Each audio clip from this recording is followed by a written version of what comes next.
What's up everyone, you're watching Egor Kuznetsov. Hope you're all doing amazingly well. And in this video, I'll be discussing with you what my time has been like in the beautiful island of Bali, Indonesia. Because I have to say, it was a lot. New food, new traditions, new people, new cultures. And when everyone thinks of Bali, they just think of the rice terrace, the monkey forest, and all the parties. But I promise you, it's much more than that. And throughout the 10 days that I spent here, I came to a lot of realizations. And in this video, I'll do my best to give you as many recommendations, tips, and my overall experience in Bali as a 17-year-old teenager in hopes of motivating all of you young guys out there to go and give traveling a go for yourself. Because it is truly one of the best ways to expand your knowledge, to learn more about different ways of living all across the world. And I hope to motivate all of you watching to do it for yourself. But anyways, let's begin with the video. So me and my dad spent 10 days in Bali in 2 cities each for 5 days each. The first city being Benoa, which is located far south of the island near a beautiful place called Nusa Dua. Here we rented a villa for under 300 Australian dollars for 5 whole days, which is absolutely insane, which I will talk about later, so make sure to stick around. And here we spent time doing a lot of beach related activities. And the second city we went to, we caught a little taxi from a local buddy to the famous city of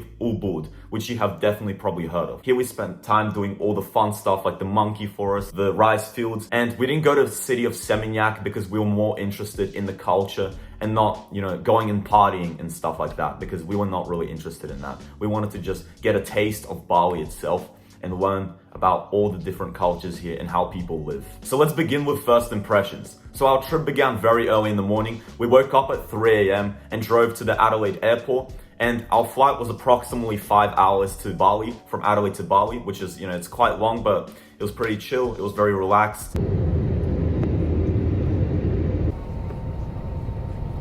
And as soon as we arrived, I had to present my visa. So if you do want to get into Bali, even if you're a teenager, you do have to get a visa, which you can just buy online for like $50 before. I recommend you do this. And when we arrived in Bali, my first impression of the place was absolutely insane. The airport was massive, it was really warm, and I just clearly remember stepping outside, feeling the warmth hit my skin and seeing like 100 Indonesians just sitting there with their little cards saying, get your taxi, get your SIM card and stuff. I thought it was very chaotic at the time. I was a little bit overwhelmed.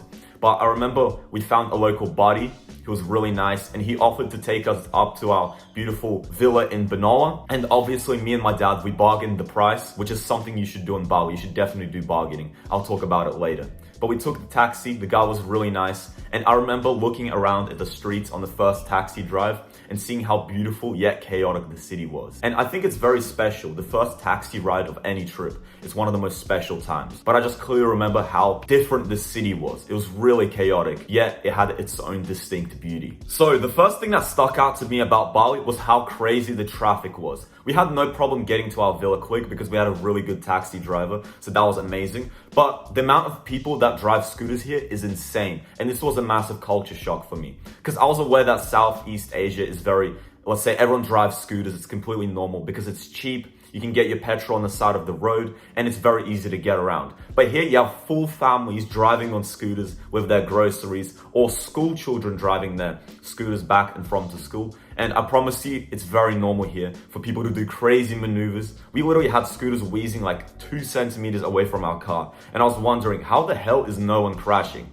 So this was a massive culture shock to me. And I was kind of terrified to get on a scooter, but I do recommend you do it, but I didn't. So me and my dad, we had a taxi brand called Bluebird, which we utilized, and it was really cheap. $5 for 7 kilometers, which is around 20 minutes, which is completely cheap. Here in Australia, you would pay 4 to 8 times as much, but here it's really cheap. There's also a few buses going around, and there's taxis everywhere. You'll constantly see Balinese men screaming at you, screaming, taxi, get a taxi. And I really recommend you bargain the prices, because bargaining here is really popular and it's considered a form of, cultural speaking. It's really fun to do. But if not, if you don't want to drive or do any of that, walk around. Me and my dad walked like 10 kilometers each day because we're just built like that and we were fine. Just make sure you have a lot of water. But overall, I recommend you get a scooter. This is how the locals drive around, especially in the poor areas, and it's recommended. But that's it for transport. Overall, get a scooter, look for cool taxi companies that are cheap, and make sure to always bargain the price. But anyways, let's now move on to accommodation. So again, the first place we had rented, the villa, it was for 270 Australian dollars for 5 whole days, which is absolutely amazing. It was family owned and family run, which, bless the family who had owned this place. They took such great care of it. And our villa came with 2 whole massive villas, which were on like stilts with like a little staircase that went up. And we had a full pool to ourselves, which of course we had to share with the other residents, but most of it we had to ourselves. And this place was very well taken care of. There's plants everywhere. We had a full nice balcony with 2 little chairs where me and my dad sat every morning and drank some tea before our amazing trips before. And we had also eaten some breakfast there. They had a full breakfast service. They had a room service, and I have no idea why why it was so cheap. This is just a culture shock to me how cheap some things in Bali are. But this place, we had 2 rooms, right? And a full massive bed and these little showers. It was really tropical. It was kind of like outside, which was very cool again. And there were not too many mosquitoes here because this place near Benoa is located near the beach, so there's less mosquitoes. So for the second villa, which was located in Ubuud, we took a taxi there. It was a little bit worse than where we had been previously because this was a hotel. But again, it had a massive outdoor area with a pool and these little relaxing recliners. And the rooms were a little bit worse, but they did have a bathroom as well, which was, it was kind of weird because the bathtubs were just like standing out there. But these rooms were quite nice. Overall, I recommend you try and find cheap places online because where all the tourists are going, that's where it's going to be the most expensive. So try and find cheap places online and always carry your hotel keys with you because I promise you do not want to lose them, man. Always keep your hotel keys with you and always lock your rooms afterwards after you leave, because you don't want someone getting in and taking your stuff. But anyways, where the most locals live, they live in a banjur or kampung. Correct me in the comments if I said that wrong. But these are basically little housing complexes where most Balinese people live. And they're really beautiful. This one lady led us into her banjur and it was very cool. It had like these little fish everywhere, very beautiful statues, and man, bless this lady because this was truly an experience. Imagine a stranger just letting you into their backyard. You would never see this in the Western world, but here it happened, which was a massive culture shock to me. And another guy had actually turned his whole kampung into a wielding business. So people would come here and make their own jewelry, they would blacksmith it, they would, make little rings and stuff. We came here and it was really cool. I remember so many people just coming here and buying from this guy's business. And a lot of people here, they run businesses, which is really amazing. You don't see this often in the Western world. But here, everyone's running businesses, they're trying to survive, they're hustling, and I really respect this grind from them. But overall, when you come to Bali, try and look online prior to your trip and try and find cheap places. This is the best way to live. And I promise, just like me, you can definitely find a steal out there somewhere. But always make sure to tip the people afterwards because I genuinely felt bad for them. They took such great care of these places, especially the first hotel. Alright, let's now move on to food. This is my favorite part of the video because eating was something we spent 40% of our time doing, I promise you. The food here is absolutely immaculate. And only maybe once or twice did we have a meal which we didn't actually like. And so this happens quite rarely. But what me and my dad ate most of the time was a dish called nasi goreng. This is the most popular dish in Indonesia. It's basically fried egg served on top of fried rice with a bunch of prawn crackers.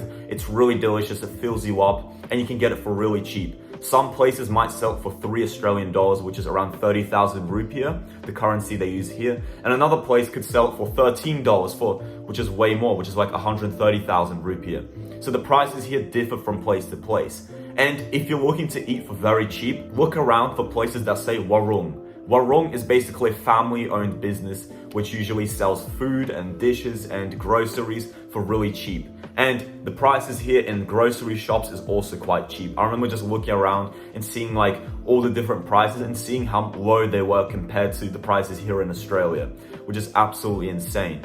Alright, we just entered some local Indonesian grocery store, and bro, everything here is so cheap. Like literally, you can get like a can of like spices or drinks or something for like 60 cents, like one little can. Meanwhile in Australia, it's like $5, bro. Super cheap in here. Just like you see on videos, I can confirm it's quite cheap. We literally have like a full meal for $4.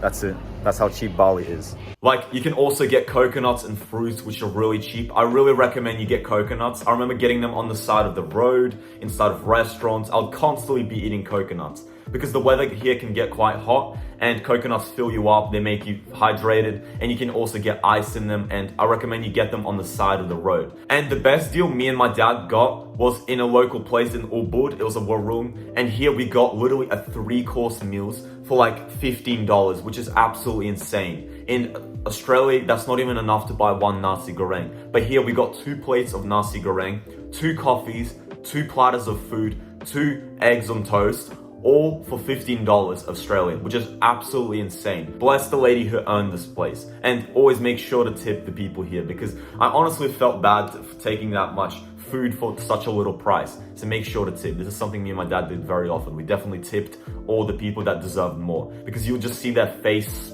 like light up. They'll become so happy, and it's a really nice feeling to give back here. And when it comes to other places to eat at, you'll notice that on the main streets, you'll see a lot of Western restaurants, especially in the places where there's a lot of tourists. You might find Italian places, you might find a Russian place, you might find Japanese food. It's very diverse. You'll find many cuisines. And we actually came across in Ubuud a place called Soul Kitchen, which sold Russian food, which was absolutely crazy to me. It felt just like I was home, man. And we actually got to meet the people who own this place, and it was like this Russian boss guy, and it was really nice, man. Shout out to this place, Soul Kitchen. If you're in Ubuud, go to this place. It's really delicious. You get like the authentic Russian cuisine. We also came across a place called Отлично in Benoa, which is another Russian name, but there was this Indonesian old man, and every day we would walk past this restaurant and he would constantly nag us to come in, and we wouldn't come in, which is really sad. But then one day we decided, let's give this guy a shot, because we couldn't find any other place to eat at. So we came in and we were absolutely shocked. The food was absolutely amazing. We ordered a bunch of fruit shakes, ordered some nasi goreng, and my dad got some shots, and it was really delicious. And this old man was such a warm and kind person. He just wanted to give us the best experience we could possibly imagine out of this little restaurant that was on the street, which was clearly, it was a new restaurant. It was a little bit poor, but this guy just wanted to give us the best experience and the most memorable one. And honestly, I promised him I'll put him on YouTube, and here I did. Promise kept, man. Shout out to you, man. I really want to come back to your restaurant. And this is one thing about Bali, you get so attached to people, which is like, it's good but bad at the same time, because you feel so bad for leaving. And the most I recommend you do is, talk to these people, give them a tip, whatever. Just spend as much time as you can in the present moment. And then when you leave, wish them all the best. This is something about Bali which I really miss in the Western world. Just acknowledging each other's presence, saying hi, waving at them. All these little things mean a lot to people. And this is something which you don't see, nowadays. And this is something which really shocked me in Bali. I felt like a human again. So yeah, I wanted to turn that into a little life lesson for you. Definitely make sure to acknowledge each other's presence and try and smile at people, give them the best experience, because this is something they do very well here in Bali. And this actually brings me to people. I mean, how can we discuss a country without discussing its people? The people that run this place, the people that make this place unique. The people here in Bali are very unique compared to all the places I've visited in my life, and here I got definitely the best experience. The people here are very heartwarming, they're very open, they're very communicative, they love talking, man. Me and my dad, we had so many conversations with people on the streets, and when you're walking through, if you look like a tourist like us at least, you'll get a lot of attention. You'll feel like a celebrity, man. You wouldn't get this kind of attention anywhere else, other than, places like Bali.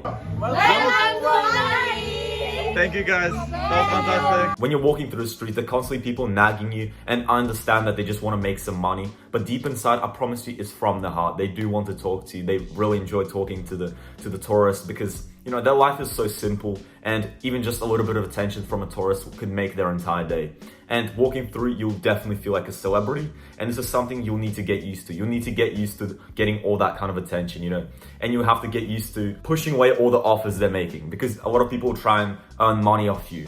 And I remember we had this one grandma who came up to us, and she would insist that we bought her bracelet, but we just didn't want to. We were not in the mood. We were full of food. We wanted to go home. And this lady begged us for ages and ages to buy her bracelet. And sometimes, you're not a walking ATM machine. So I do recommend you, kind of say to the people that you're not interested, be very polite. I noticed that a lot of people here, they don't respond well to the Indonesians, and don't be that person, man. Whenever someone offers you to buy something, wave at them, smile, and just say, no, thank you, no, thank you. That's a lot better than just like not looking at them and pretending to avoid eye contact. Don't give the silent treatment. There are people, you have to acknowledge their presence. So this is one tip I have for you. And from what I saw here, the kids here are so happy. All of them are gleaming with joy. They're always doing something, either they're at school. We actually came across this one primary school, and this was one of the most like beautiful things I've ever witnessed. I'll play the clip in a sec. But we came across this primary school, and me and my dad walked over to the fence and saw all these children playing,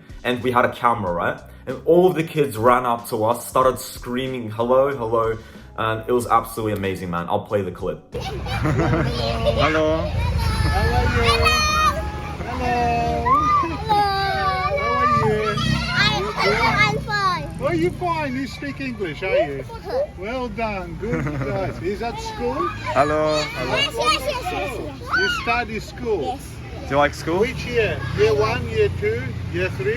But from what I see here, the kids are very happy, they're very warm. They're always helping out their parents, either they're buying groceries or helping run the businesses. A lot of the businesses we went to, they were run by kids, the little kids serving us. It was really warm, and this is something, that's missing in the Western world. Again, I don't want to sound like a pessimist, but because I'm an optimist. But here, something we can gain from Bali is the fact that kids here are very happy with what they got. They have such a simple life, and they don't know any better. And that's good and bad to an extent, but it makes me really happy just to see these kids participating in their culture, in their religion. They're doing something. They're not depressed like all the kids here nowadays, just sitting inside their house and not doing anything to the world.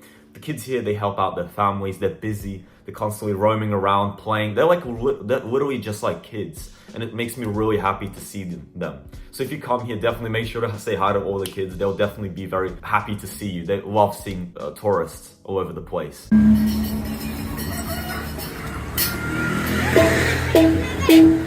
Hello, guys. Hello. How are you? And if you do come here, another tip I have for you is to always keep your belongings safe, because no matter how nice the people are, there are pickpocketers in every country. So always, don't be too flashy. Don't wear like a bunch of jewelry. Don't have your phone out all the time on the side of the road, because someone could pass on a scooter and literally take your stuff. But overall, most of the people here are very warm, and you'll never see this in any other country other than Bali. So definitely come here and visit and see it for yourself. Now, let's move on to all the activities and places we went to throughout our time here in Bali, because we did a lot, but I'll try and synthesize it as best as I can. So the first place in Benoa we went to was Tanjung Benoa Beach. There's not much to do in Benoa other than stroll around, get some of the culture, but we went to Tanjung Benoa Beach to do some water sports. I went jet skiing on a banana boat, and we did paragliding, which is absolutely insane. We got like a package deal, which we bargained, and we saved a lot of money. But basically, banana boat is really fun. They tie you up to like a jet ski, and you kind of bounce across the water. I don't have any clips, sadly, but it was really fun. Also, jet skiing, I highly recommend you do this. It's not as scary as it looks, I promise you. Jet skiing, you get to go very far with like this teenager on your back. He helps you control it. And this was really fun. I literally remember just how warm the place was. It was really early in the morning. I was just jet skiing across, like going very fast. And another thing we did, which this one I recommend you do, man. It looks scary, but I promise you, this is worth all of the pleasure you get. This is paragliding. Me and my dad, we went on this boat with a bunch of teenagers, and they tied us up to this massive like paraglider, right? And it lifted us up like tens of meters into the sky, and it was scary at first, but the view was insane. You get a full view of Benoa. It was really beautiful and very warm, and I'll definitely do this if I were you. So when you do come to Benoa, make sure you do some water sports, try and bargain the price, because there's not much to do here other than that. And one downside of Benoa was how dirty it was. I remember the beach, there's constantly cigarette butts and a bunch of rubbish everywhere. And if you do come here, please take care of the environment. Just because tourists litter doesn't mean you should too. Try and take care of this place, because you don't know how much longer the nature will survive.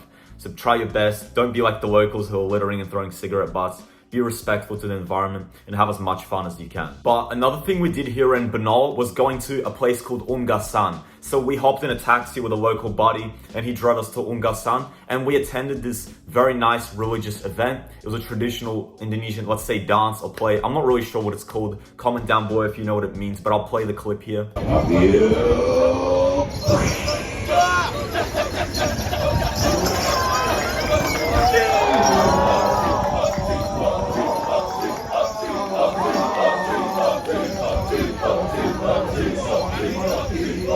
But yeah, it was really interesting. To be honest, it was a bit repetitive. I could have left halfway and I wouldn't have complained. I wouldn't have missed much. But if you do come to Bali and Benoa and wherever you come to, definitely attend all these religious and cultural events. because it's the best way to open up your horizon and also get, some of the authentic Balinese culture, just in front of you. All the dances, they're really interesting. All the instruments, all the different types of dances they do. It's really cool, man. You won't see this in other countries other than Benoa. But this place, man, Ungasan, it was really beautiful. Across the way, whenever you're in a taxi, I really recommend you ask the taxi driver to stop by so you can constantly get, a beautiful view of the place. We came near this beach and it was really nice, man. The views were insane. And if you come here, you can definitely take some photos. But yes, that's pretty much what we did in Benoa. Another thing we did was walk around the markets and throughout the whole place in Bali. Because I promise you'll be walking a lot, man. Me and my dad walked over 10Ks every single day, and that's not even lying. We walked a lot, we burnt a lot of calories, which is why we were so hungry. Like I said previously, we ate over 40 times here.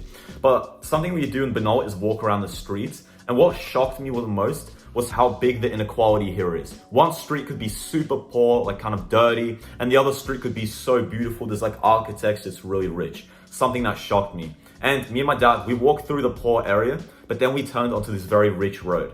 And we came across a place called Nusa Dua Beach, or Ayodhya Resort. Correct me if I said that wrong. We spent 2 whole days here. This is a beach resort. We got ourselves a little hammock to lie on. We tanned, we swam at the beach, and this place was really nice. There's a place to eat at. As usual, we had some nasi goreng, a coconut, and all the authentic Indonesian cuisine. And another thing we did was buy some things from the tourists, because there's a lot of, not from the tourists, from the sellers, should I say. Because there's a lot of sellers walking around here, these old people, little sticks on their shoulders. And I actually bought some bracelets from here and some souvenirs for my family. So this was really nice. And if you do come here, you can also rent a surfboard and attend some surfing classes. It's really fun. I definitely recommend you come to this resort because it's super relaxed. We spent 2 whole days here, man, in the sun, talking to the locals, talking to all the tourists here, and we came across a lot of families who were also, lying down, tanning next to us, and we just had a really good time. If you're looking to relax a little bit in Bali, definitely go to these beach resorts such as Ayodhya Resort, which we went to. But that's it for what we did in Benoa. Now we're going to move on to Ubuud, which is where most of the stuff happened. Benoa was really chilled out, but Ubuud, man, that's where all of the different places are. That's the crazy place. Now, Ubuud is a very big city and it's way busier than all the other cities in Bali. There's a lot happening here. And I have to say the traffic is absolutely horrendous.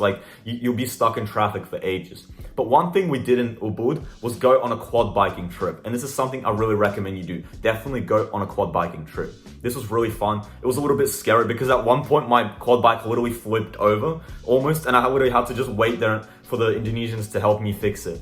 And on a quad biking trip, you get to view the whole country, you get to look at the rice fields, and then you go to this muddy track where you drive around with a massive group of other tourists. And this is really fun. They give you a helmet, these little tall boots. So if you do come here, make sure you hide your belongings, have them secure, but also, whenever you're going on bumps, make sure to stand up just so you don't kill your spine. This is one tip I have for you. So after our quad biking trip, we went on a rafting trip. This was a really busy day. Our taxi driver drove us to this nice rafting place and we were given a full group and we were put on this truck. And all of us went to this cool, tall mountain and we walked all the way down and went to this cool rafting area. We were all assigned a leader, team captain, and we had 6 people on each raft. So we sat down, started going through, and I promise you, it's not even as scary as you think. The tide here is not that bad, and you'll just constantly be, bouncing up and down, water in your face. And here you also get to visit all the beautiful waterfalls. So in one point, they stop the rafts, everyone gets out the rafts, and you get to stand under a waterfall. It's a very,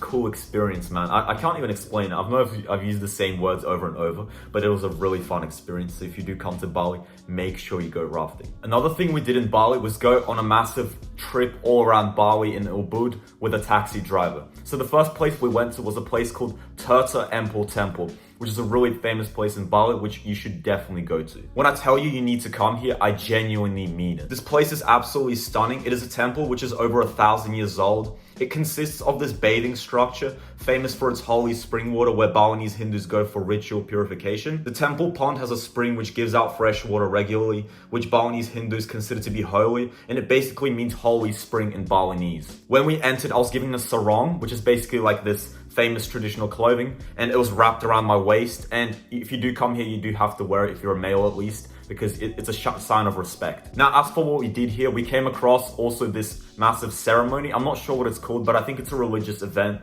because this place is very spiritual. And there were these kids as well there. It was really nice. And they were all wearing like a kamen, which is like this big white clothing, which they wear traditionally. Correct me if I'm wrong. And I'll play the clip right here.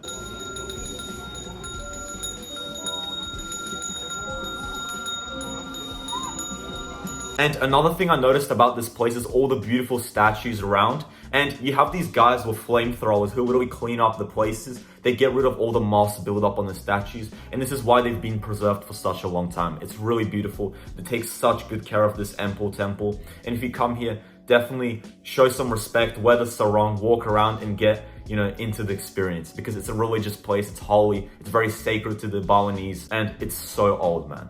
You'll be very shocked by how well preserved it is. It's very clean. And there's even like some dogs running around, which is quite adorable. I found this one dog who got really attached to me and I felt so bad leaving. But this is Turtle Empor Temple. Make sure to come here on one of your taxi stops. After visiting the temple, our taxi driver took us to the Santi coffee plantation. Coffee plantations are a big thing in Bali because of how, good the climate is for all of these beans, and they grow a lot. I'm not going to get into how they actually make all the coffee because I'm simply not smart enough, but we had this very nice guide who took us around, explained all the different plants, how they grow the coffee, and he showed us how they actually make it. And there's this one drink called kopi luwak, which is basically cat poop coffee. And I know it sounds disgusting, man, but I promise you, all the Balinese men say that it's worth it. I didn't get to try it, unfortunately. From what I've heard, it's really expensive, it's really hard to make, but it's definitely worth it. But one thing we did here was have a massive taste test of all the different coffees and drinks here, because the climate is so insane to the point where you have these exotic plants growing here. And we got to try 14 different drinks on this platter, which we bought. And I felt like very jittery afterwards because, the amount of caffeine I had just ingested was insane.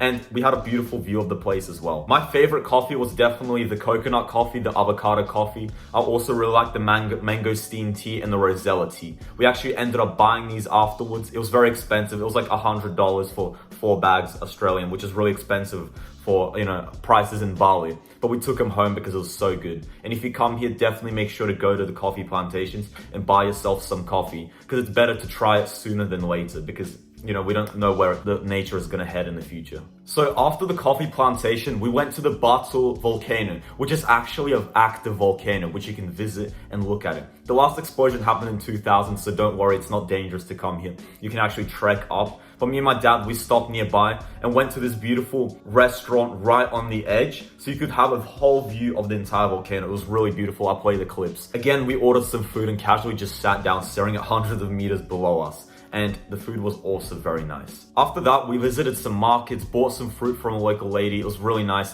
like these very exotic fruits, had some bananas as well. And after that, we went to the famous Tegalang Rice Terrace. Everyone talks about this place, and I promise you, it looks exactly like it does in the photos. We didn't spend too much time here because, there's not much to do other than walk around. But if you do come here, I recommend you're in good physical shape because it can get a little hot and you have to constantly walk up the rice terraces. And it's really beautiful. There's plants growing everywhere. And if you don't want to walk around, there's also a restaurant which you can go to right above the Tegalang Rice Terrace. And you can also go on this massive swing, which is also a very cool activity that you can do here. Now, after the rice terrace, our taxi driver ended up driving us to the famous waterfall known as Benoa waterfall. It's basically this cool trek. So you buy your ticket, you get in and you go through this massive track, which again, you have to be very physically fit because there's a lot of walking up and down and these nice little hills. But we got to see a few waterfalls there and the famous Benoa waterfall, which when you come there, you have to take your shoes off if you want to walk through the water. And I really recommend you bring a bag just so you can chuck your stuff in there and your phone because you don't want to drop it. But here you can take some really cool photos. And being in waterfalls, man, it's really, how do I say it? After doing all the crazy stuff in Bali, you just need some rest and you want to hear some sounds of nature. And the waterfall is a perfect place to do this. I also really recommend you come here when it's not too busy because you do not want to be surrounded by a bunch of tourists. We literally came here, there was no one here except for one couple, and we had a really good time. We walked through, it was very peaceful, and we took some cool photos here as well. And if you want to find all those photos, go follow me on Instagram. But anyways, right after the waterfall, me and my dad headed to the famous monkey forest, the place everyone talks about. And was it worth it? Yes, it was definitely worth it. In what other situation would you have the opportunity to be surrounded by a bunch of monkeys? I mean, bro, remember the last time you were surrounded by a massive monkey forest? Definitely come here. It's a really unique experience. The monkeys can get a little crazy. They're like gray. There's a lot of species of them, and there's not too many of them left. So I would come if I were you before, they go extinct or something like that in the future. Pray to God they don't go extinct. But overall, try and be careful. Don't look them in the eyes. Don't show your teeth. And keep your belongings safe, and even take off your necklaces or tuck them in. Because this one lady had her phone literally stolen from her, and I felt so bad, man. I could not imagine the pain she was going through. So definitely don't take out your camera too much, because the monkeys can literally just come up to you, jump on your shoulder and steal your stuff. They can get a little bit aggressive, but you'll see even baby monkeys. It's really nice. Other than looking at the monkeys, there's not much to do here, but there's also these really thick, nice trees. And to be honest, I spent more time looking at the trees than I did at the monkeys. And if you do come here, make sure, you come prepared, bring some stuff, enjoy your time here. But anyways, believe it or not, that wraps up for all the places I went to in Bali. Obviously, there's a much more stuff to say, and I'm sure there's better advice out there on the internet, but this is just my advice. This was my first time going, and I'll definitely come back and do an update. But as for places, I really recommend you always have organized your transport. For example, me and my dad had a taxi driver who, we paid him a bunch of money to stay with us the whole day. He drove us around everywhere. So make sure you have a reliable source of transport. Because if you don't know how to get to a place, you'll be stuck, man. And that's something you don't want to do.